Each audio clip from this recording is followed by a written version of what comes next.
মায়েদের কেন তোমরা বঞ্চিত করছো? তাদের অস্পৃশ্য অসুচি বলে দূরে ফেলে দিচ্ছ কেন?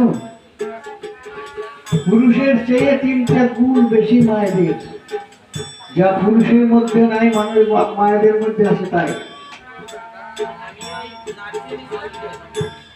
তাই তো ঠাকুর বলেছেন পুরুষ প্রকৃতি যদি এক গতি হয়, এক গতি হয়, তবে আমি সেখানে থাকি। দেখছো ভজনটা কত সুন্দর। উভয় স্বামী স্ত্রী উভয়ের মিলিয়ে যদি সংসার করে, সেই সংসারে হাল ঠাকুর ধরে। আর যে সংসার দেখবে স্বামী স্ত্রী মিলে নাই, তাদের অভাব অভিযোগ তুলতে পারা নাই, যা আনে ছাই হয়ে যায়, খাওয়া হয়ে যায়, কোনটা বেড়ে চলে যায়। ধরে রাখবে কে?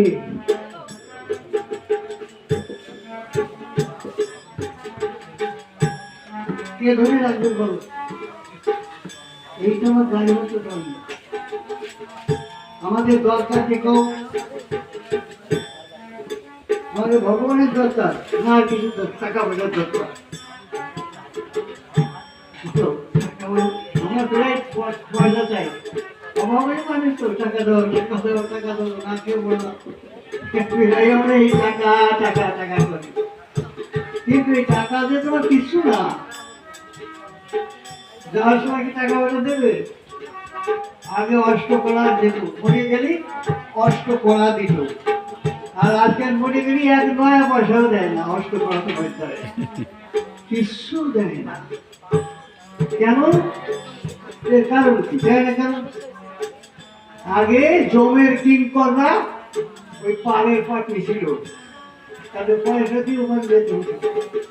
আর এবার ফাঁস করে দিয়েছে ওই চাল ঠাকুর, তোমাদের কারো লাগবে না, আমি স্বয়ং নিজে আমার সন্তানদের পার করে আনবো। হরিবল হরিবল। একটু বলছে এমন দয়ালু অবদান হয় নাই, হবে না। দেখেছি আমাদের পাড়ের যে সম্পদ নিয়ে আমরা বড়াই করি, সে সম্পদ আমার সাথে যাবে না, সাথে যাবে না। আর একটা কথা হচ্ছে যাকে পেলে সব পাওয়া যায়, সেই সন্ধান তো আমরা করি না। যাকে পেলে সব পাওয়া হয়ে যায়, তাকে আমরা চাই না। আমরা আর একটা চাই,